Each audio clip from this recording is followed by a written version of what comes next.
CM Vishnudeo Sai Delhi दौरे से लौटे। रायपुर प्रधानमंत्री समेत अन्य नेताओं से की मुलाकात। अमृत रजत महोत्सव में आने का दिया न्योता। दिल्ली दौरे के बाद रायपुर लौटे सीएम साय। एयरपोर्ट पर सीएम ने पत्रकारों से जानकारी की साझा। चिरमिरी के मेयर रामनरेश राय की बिगड़ी तबीयत। माइनर अटैक के बाद मेयर को रायपुर किया रेफर।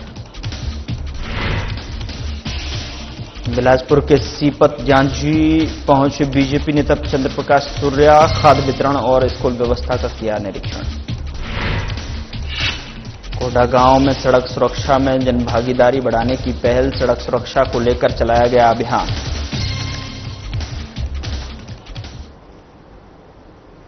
नमस्कार, मैं हूं आपके साथ गौरव राजेंद्र। बुलेटिन की शुरुआत करते हैं।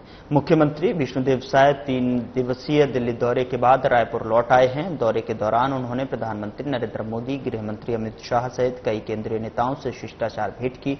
मुख्यमंत्री ने छत्तीसगढ़ सदन में सांसदों के लिए भोज आयोजित किया और केंद्रीय राज्य मंत्री तोखन साहू के निवास पर भोज में शामिल हुए।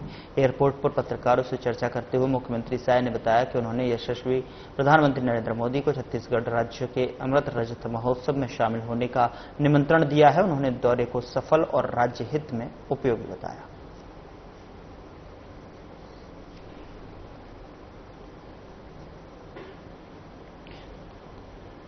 सीएम साय 3 दिवसीय दिल्ली दौरे के बाद रायपुर लौट आए हैं और दौरे के दौरान प्रधानमंत्री नरेंद्र मोदी, गृह मंत्री अमित शाह सहित कई केंद्रीय नेताओं से शिष्टाचार मुलाकात हुई। मुख्यमंत्री ने छत्तीसगढ़ सदन में सांसदों के लिए भोज का आयोजन भी किया। केंद्रीय राज्य मंत्री तोखन साहू के निवास पर भोज में शामिल हुए। एयरपोर्ट पर पत्रकारों से चर्चा करते हुए मुख्यमंत्री साय ने उन्होंने बताया कि जो प्रधानमंत्री नरेंद्र मोदी को छत्तीसगढ़ राज्य के अमृत रजत महोत्सव में शामिल होने का निमंत्रण दिया है। उन्होंने दौरे को सफल और राज्य हित में उपयोगी बताया है। सीएम साय 3 दिवसीय दौरे के बाद दिल्ली से रायपुर लौट आए हैं। दौरे के दौरान उन्होंने प्रधानमंत्री नरेंद्र मोदी, गृह मंत्री अमित शाह सहित कई केंद्रीय नेताओं से शिष्टाचार मुलाकात और भेंट की।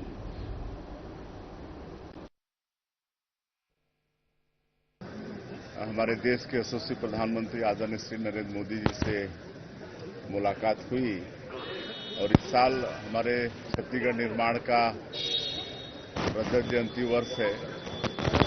25 वर्ष पूरे हुए हैं, तो इसको हम लोग अमृत रजत महोत्सव के रूप में मनाएंगे, जो कि 25 सप्ताह तक चलने वाला है। 15 अगस्त से लेकर 31 मार्च 2026 तक रजत जयंती अमृत रजत महोत्सव मनाएंगे और इसके लिए हमने माननीय प्रधानमंत्री जी छत्तीसगढ़ की तरफ से आमंत्रित किया है और उन्होंने सहमति दी है। मुख्यमंत्री विष्णुदेव साय दिल्ली दौरे से रायपुर लौट आए हैं और जिसके बाद सीएम ने रायपुर एयरपोर्ट पर पत्रकारों से चर्चा करते हुए बताया कि दिल्ली में उन्होंने प्रदेश के विकास और लंबित परियोजनाओं को लेकर केंद्रीय नेताओं से सकारात्मक चर्चा की है। उन्होंने दौरे को सफल और परिणामदायी बताया है।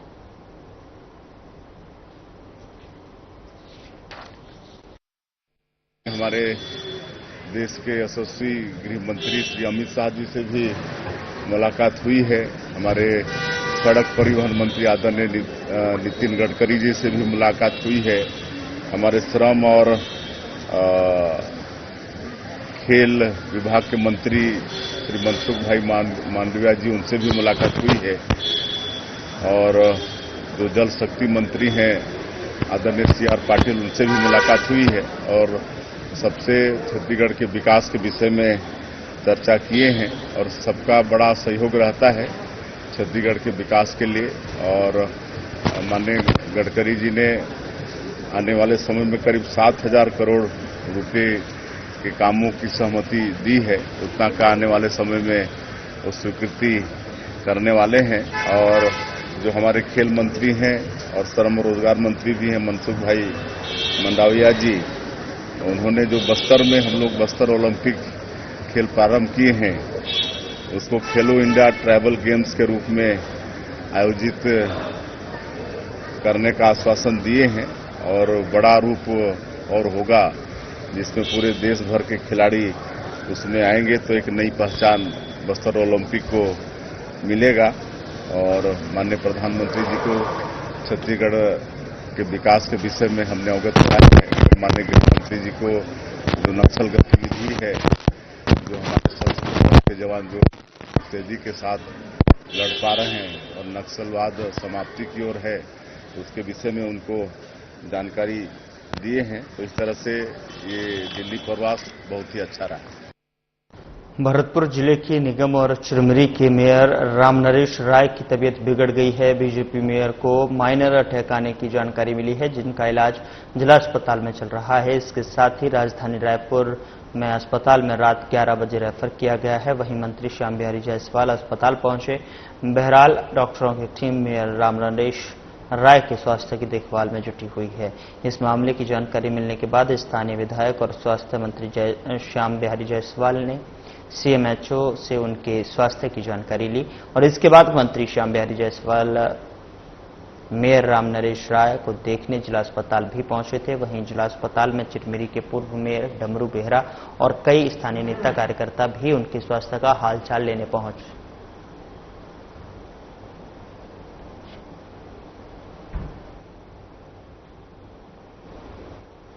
तो रामनरेश मेयर राय की जो है तबीयत बिगड़ गई अचानक से और माइनर अटैक के बाद मेयर को रायपुर रेफर किया गया।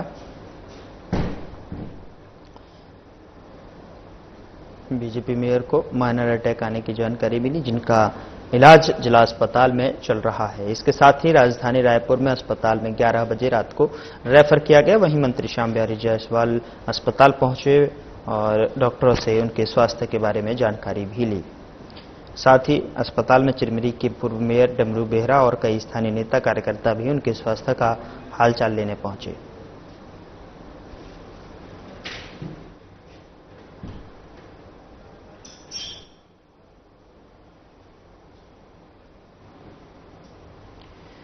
इस खबर पर ज्यादा जानकारी के साथ हमारे संवाददाता नागेंद्र दुबे हमारे साथ फोनलाइन पर जुड़ चुके हैं। नागेंद्र, क्या कुछ जानकारी सामने निकल कर आ रही है? आखिरकार माइनर अटैक बताया जा रहा है, किस तरीके से जो है तबीयत बिगड़ी और फिलहाल की स्थिति क्या कुछ है?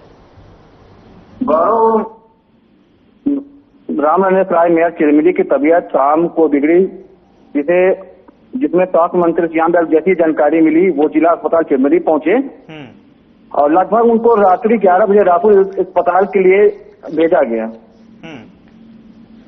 लेकिन किन कारणों से जो है तबीयत बिगड़ी है और उसके बाद जो है जो रिपोर्ट्स हैं, मेडिकल बुलेटिन्स क्या कह रहा है? मेडिकल बुलेटिन के लिए अच्छे के लिए रायपुर रिफर किया गया है गौरव, और इसमें उचित से उचित लाभ पहुंचाने, सुविधा पहुंचाने के लिए रायपुर भेजा गया है। फिलहाल की स्थिति मेयर रामनरेश राय की किस तरीके की दिखाई दे रही है? क्या कुछ खबर सामने निकल कर आ रही है? क्या कोई अपडेट उनकी तरफ से स्वास्थ्य से जुड़े हुए डॉक्टर्स ने क्या कुछ जो है उनकी जो मेडिकल रिपोर्ट्स है वो जारी की हैं? क्या कुछ डॉक्टरों की पूरी टीम लगी थी जब वो चिरमिरी जिला हॉस्पिटल में थे। उनकी रिपोर्ट अभी रायपुर में ही जानकारी पूरी मिल पाएगी गौरव। तो इनको देखने के लिए जो है यहाँ पर मंत्री जो है यहाँ खुद पहुंचे, श्याम बिहारी जायसवाल और उनके साथ कार्यकर्ता, क्या कुछ उनकी कार्यकर्ताओं की तरफ से कहा गया?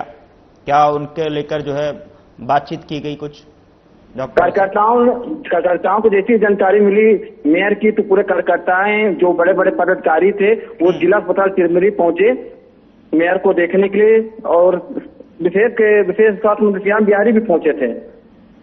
डॉक्टरों की तरफ से क्या कुछ कहा जा रहा है? अभी की स्थिति स्थिर बताई जा रही है? क्या आगे तो ठीक है गौरव जी, मगर जो विशेष रिपोर्ट है वो रायपुर से ही पता चल पाएगी। जी गौरव जी। परिजनों का क्या कुछ कहना है इस पूरे मामले पर? परिजनों का भी अभी तक तो संपर्क नहीं हो पाया गौरव जी इनसे। चलो ठीक है, बहुत शुक्रिया तमाम जानकारी साझा करने के लिए नागेंद्र। खबरों में आगे बढ़ते हैं। जिला और सत्र न्यायालय महासमुंद के सभाकक्ष में आयोजित कार्यक्रम में जिला न्यायालय परिसर पर नवनिर्मित वैकल्पिक विवाद समाधान केंद्र भवन का लोकार्पण, कुटुंब न्यायालय भवन और तहसील सरायपाली और बसना में न्यायालय भवन का भूमि पूजन वर्चुअल माध्यम से उच्च न्यायालय के न्यायाधिपतियों द्वारा किया गया। उद्घाटन और शिलान्यास कार्यक्रम में वर्चुअल रूप से मुख्य अतिथि के रूप में छत्तीसगढ़ उच्च न्यायालय के मुख्य न्यायाधिपति न्यायमूर्ति रमेश सिन्हा की गरिमामयी उपस्थिति में किया गया।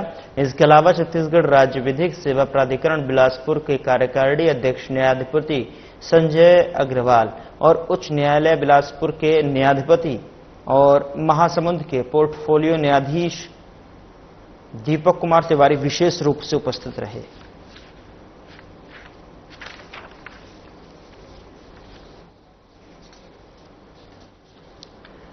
उधर बिलासपुर मस्तूरी विधानसभा क्षेत्र के ग्राम पंचायत सीपत जांजी में बीजेपी अनुसूचित जाति मोर्चा के जिला अध्यक्ष चंद्र प्रकाश सूर्य ने निरीक्षण दौरा किया। उन्होंने किसानों से मुलाकात कर समय पर खाद वितरण की स्थिति की जानकारी ली है। सूर्य ने गांव के स्कूल का भी दौरा किया है, जहां पर उन्होंने बच्चों से बातचीत कर स्कूल संचालन और शिक्षा की स्थिति का जायजा लिया है। निरीक्षण के दौरान स्कूल परिसर में पाई गई अव्यवस्थाओं को लेकर उन्होंने प्राचार्य ज्योति तिर्की को सुधार के निर्देश दिए हैं और सूर्य ने जो है साफ सफाई और अन्य शैक्षणिक व्यवस्थाओं को प्राथमिकता देने की बात कही है। किसानों को संबोधित करते हुए उन्होंने कहा कि प्रधानमंत्री नरेंद्र मोदी किसानों की आय बढ़ाने और किसानों को जो है सशक्त बनाने के लिए लगातार नई योजनाएं ला रहे हैं, धरातल पर उतार रहे हैं। इसलिए जो है इस मौके पर बीजेपी जिला उपाध्यक्ष राजवर्धन कौशिक, मंडल उपाध्यक्ष अभिलेष यादव सहित कई विशेष बीजेपी नेता, सरपंच, सचिव, ग्रामीण उपस्थित रहे।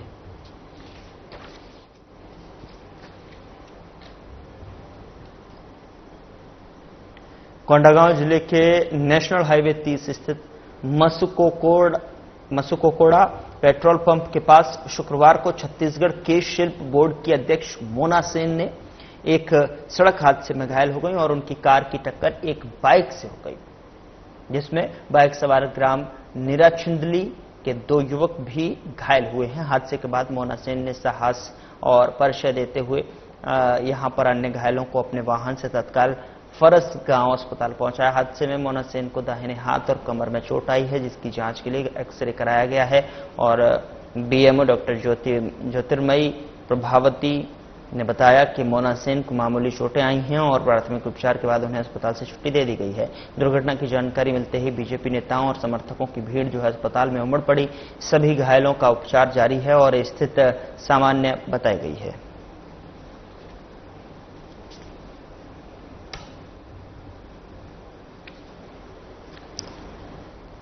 उधर कोंडागांव कौशल तिहार 2025 प्रतियोगिता में प्रथम और द्वितीय स्थान प्राप्त करने वाले प्रतिभागियों को पिछले दिनों जिला कार्यालय के सभाकक्ष में कलेक्टर नुपुर राशिपन्ना के द्वारा प्रमाण पत्र और ट्रॉफी देकर जो है सम्मानित किया गया और इस दौरान जिला पंचायत के सीईओ अविनाश भोई, अपर कलेक्टर चित्रकांत चार्ली ठाकुर सहित संबंधित विभाग के अधिकारी उपस्थित थे।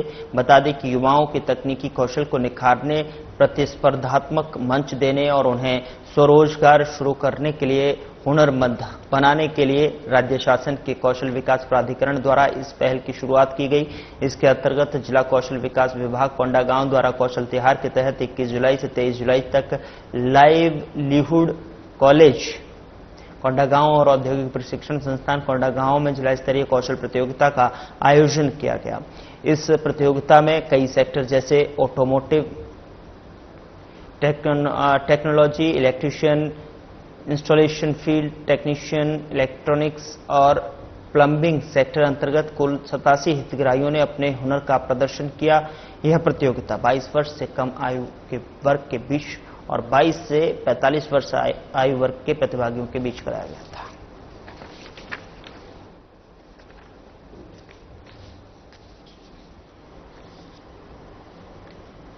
उधर कोंडागांव जिले में सड़क सुरक्षा के प्रति जन जागरूकता बढ़ाने के लिए जिला प्रशासन द्वारा एक विशेष अभियान चलाया गया। फॉरेस्ट नाका मर्दापाल तेराहा के समीप आयोजित कार्यक्रम में कलेक्टर नुपुर राशिपन्ना ने बिना हेलमेट चलाने वाले दोपहिया चालकों को निःशुल्क हेलमेट वितरित किए और उन्होंने हेलमेट पहनने वाले जिम्मेदार चालकों और सीट बेल्ट का उपयोग करने वाले कार यात्रियों को गुलाब का फूल देकर जो है सम्मानित किया है।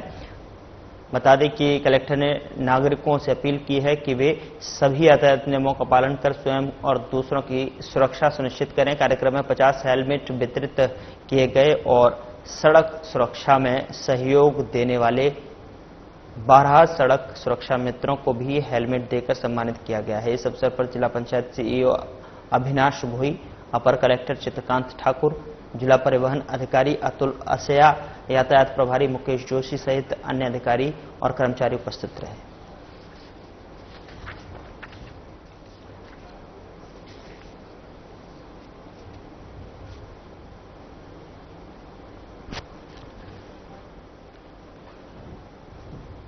उप मुख्यमंत्री अरुण साव ने बिल्हा नगर पंचायत को 20,000 से कम आबादी वाले शहरों में देश का सबसे स्वच्छ शहर बनाने में अहम भूमिका निभाने वाली स्वच्छता दीदियों और सफाई कर्मियों का सम्मान किया और कन्या भवन में आयोजित समारोह में 28 स्वच्छता दीदियों और 20 सफाई मित्रों और 10 स्वच्छता कमांडोज को पुरस्कृत किया गया है। भारत सरकार के स्वच्छ सर्वेक्षण 2024-25 में बिल्हा को देश के सबसे साफ सुथरे शहर का पुरस्कार मिला है। बिल्हा को विधायक धर्मलाल कौशिक और क्रेडा अध्यक्ष भूपेंद्र सवर्णी भी कार्यक्रम में मौजूद थे। अरुण साव ने कहा कि स्वच्छता में प्रथम स्थान से छत्तीसगढ़ को देश में बड़ा सम्मान मिला है। धर्मलाल कौशिक ने कहा कि यह बिल्हा के लिए इतिहास का गौरवशाली पल है। उन्होंने प्रधानमंत्री मोदी के स्वच्छता संदेश को याद करते हुए कहा कि बिल्हा ने उसे सफलतापूर्वक लागू किया है।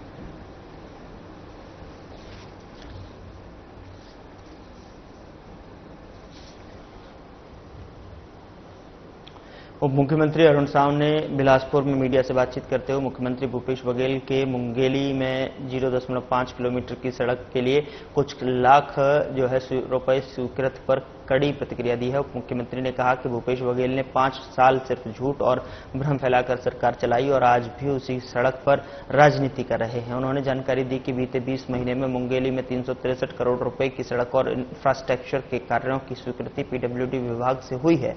उप मुख्यमंत्री ने यह भी कहा कि भूपेश बघेल द्वारा किए गए विकास के दावों के मुकाबले बीजेपी सरकार ने सच में जमीन पर काम किया है और प्रदेश में समग्र विकास को गति दी है। बघेल जी ने लगातार 5 साल छत्तीसगढ़ की जनता को ठगने का काम किया, लूटने का काम किया, झूठ बोलने का काम और ठगने का काम लगातार ये उनका 5 साल का कार्यकाल था। अभी फिर एक झूठ बोला है उन्होंने, जानकारी कुछ मांग रहे हैं, प्रस्तुत कुछ ढंग से कर रहे हैं। ईएनसी से मांगा जा रहा है कि आपके कार्यालय से कितने के कार्य की स्वीकृति हुई। अब ईएनसी क्या जानकारी देंगे, उनके कार्यालय में उनके अधिकार क्षेत्र में जो स्वीकृति का पावर है। नॉन बजटेड काम में 50 लाख तक के काम स्वीकृत करने का अधिकार प्रमुख अभियंता को है। और ये कह रहे हैं कि अरुण साव ने अपने मंत्री बनने के बाद 1.5 साल में इतने का काम स्वीकृत किया। थोड़ा जानकारी ठीक से ले लेते हैं। आपको ये भी नहीं मालूम है कि बजटेड काम की स्वीकृति वित्त विभाग तक जाती है। विभाग को अधिकार है 5 करोड़ तक के काम की स्वीकृति का। प्रदेश में हमारी सरकार बनने के बाद 2023-24 यानी 3 महीना, 24-25 पूरा 12 महीना और अभी 25-26 4 महीना, इस तरह से 1 साल और 7 महीने में 712 कामों की स्वीकृति, 4,500 करोड़ के करीब की स्वीकृति राज्य शासन से लोक निर्माण विभाग को हुई है। और मुंगेली का उन्होंने बताया, क्या बताया, आधा किलोमीटर काम की स्वीकृति। मुंगेली में 82 कामों की स्वीकृति हुई है 363 करोड़ रुपए की। ये आपकी सरकार नहीं है भूपेश बघेल जी, ये विष्णु का सुशासन है, भारतीय जनता पार्टी की सरकार है। आपने 5 साल झूठ बोला, जनता को ठगा, सड़कों को गड्ढे में तब्दील किया, एक भी सड़क नहीं बनाया, गड्ढे पाट नहीं पाए।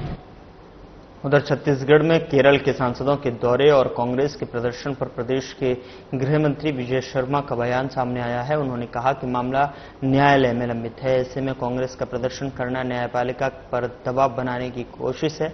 उन्होंने सवाल उठाया कि बिरनपुर में हुई हत्या के समय ये नेता क्यों नहीं आए।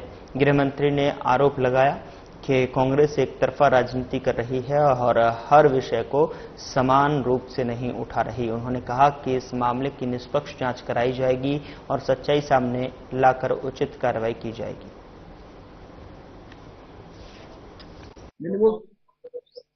जो जिसका हो प्रदर्शन में, कांग्रेस अगर ऐसे बातों पर प्रदर्शन करेगी तो कांग्रेस जाने।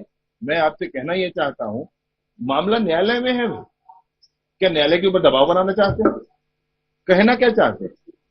न्यायालय में है, न्यायालय निर्णय करेंगे इन बातों का कि भाई करना क्या है, होना क्या है, क्या उन्हें जो प्रक्रिया सामने हुई थी उस पर एफआईआर लॉक करके और पुलिस ने प्रस्तुत कर दिया है। बाकी निर्णय न्यायालय का होता है, तो न्यायालय का निर्णय।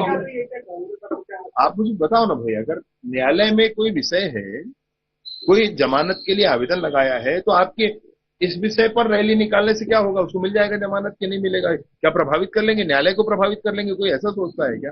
सोचता होगा तो गलत सोचता है। लोकतंत्र में न्यायालय की जो स्थिति है संवैधानिक, वो बिल्कुल अक्षुण्ण है, कोई प्रभावित नहीं कर सकता। न्यायालय अपने हिसाब से काम करे।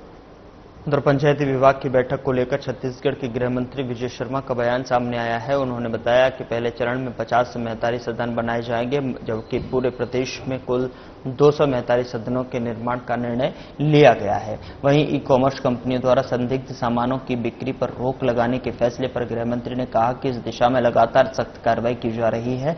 उन्होंने चेतावनी दी कि जो कंपनियां या सप्लायर्स अब भी ऐसे सामान बेच रहे हैं वे तत्काल बंद कर दें, अन्यथा सख्त कार्रवाई होगी। पंचायत विभाग में सारे ही तरह के कामों को सुचारू रूप से समय पूर्वक आगे बढ़ाने के लिए और महतारी सदन का पहला फेज बनकर अब तैयार है। माननीय मुख्यमंत्री जी से आग्रह करेंगे कि इसका सर्वप्रथम पहले महतारी सदन प्रदेश में जो बना है उसको लोकार्पित करें और इसके लिए लगभग हमारे 50 महतारी सदन अभी बनकर तैयार होंगे। उसके बाद माननीय मुख्यमंत्री जी से उसका लोकार्पण कराया जाएगा। ये कल की बैठक में हम लोगों ने निर्णय किया है। 200 महतारी सदन हम बनाने की दिशा में है, जो आने वाले 2-3 महीनों में पूर्ण हो जाएंगे और उसके बाद फिर 170 और सदनों को शासन से मंजूरी मिली। इसके साथ ही साथ पंचायतों में निर्विवादित बंटवारा सुचारू रूप से हो जाए। जो पंचायत के सचिव हैं, पंचायत के प्रस्ताव के आधार पर इसका उपयोग करके और अपलोड करें और बाकी का काम फिर पर्ची बनाने का काम और जो नक्शा बटांकन का काम है, ये काम राजस्व विभाग के द्वारा समय पूर्वक किया जाता है। हम लोग अपने पंचायत को इसके लिए जागृत करने के लिए फिर से एक अभियान इसमें शुरू कर रहे हैं ताकि निर्विवादित बंटवारा अब पंचायतों के माध्यम से आगे। उधर छत्तीसगढ़ में ननों की गिरफ्तारी मामले पर पीसीसी चीफ दीपक बैज का बड़ा बयान सामने आया है। दीपक बैज ने कहा कि केंद्रीय गृह मंत्री अमित शाह ने यूडीएफ सांसदों के प्रतिनिधिमंडल से मुलाकात के दौरान कहा कि वे ननों की रिहाई में मदद करेंगे और राज्य सरकार को कोर्ट में जमानत का विरोध नहीं करने के निर्देश देंगे। इससे साफ होता है कि राज्य सरकार ने बजरंग दल के दबाव में आकर ननों को गलत तरीके से गिरफ्तार किया। केरल बीजेपी अध्यक्ष पहले ही यह स्वीकार कर चुके हैं कि नने निर्दोष हैं। दीपक बैज ने आरोप लगाया कि प्रदेश में बजरंग दल भय और आतंक का पर्याय बन चुका है। कभी मुस्लिम, कभी ईसाई तो कभी सिख, हर अल्पसंख्यक को निशाना बनाया जा रहा है। यहां तक कि आदिवासियों को भी परेशान किया जा रहा है। कांग्रेस ने बजरंग दल को संरक्षण देने और कार्रवाई न होने के विरोध में मुख्यमंत्री और गृह मंत्री के खिलाफ प्रदर्शन का ऐलान किया है।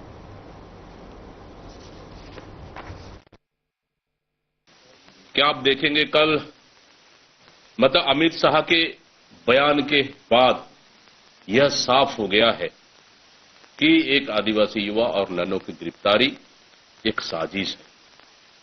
कल केंद्रीय गृह मंत्री अमित शाह से यूडीएफ के सांसदों ने मुलाकात की और उन्हें वस्तु स्थिति पूरा स्पष्ट अवगत कराया और उन्होंने कहा है, उस प्रतिनिधिमंडल से कहा है कि इस मामले में पूरी तरह से मदद करेंगे, रिहाई में मदद करेंगे और साथ ही छत्तीसगढ़ सरकार से भी वो कहेंगे कि कोर्ट में जमानत याचिका का विरोध नहीं करेंगे। मतलब इस तरह के केंद्रीय गृह मंत्री के बयान से साफ हो गया है कि छत्तीसगढ़ सरकार ने बजरंग दल के दबाव में ननों की और आदिवासी युवा की जो गलत ढंग से गिरफ्तारी की गई है, कहीं ये सीधा सीधा सरकार। फिलहाल बुलेटिन में इतना ही। नमस्कार।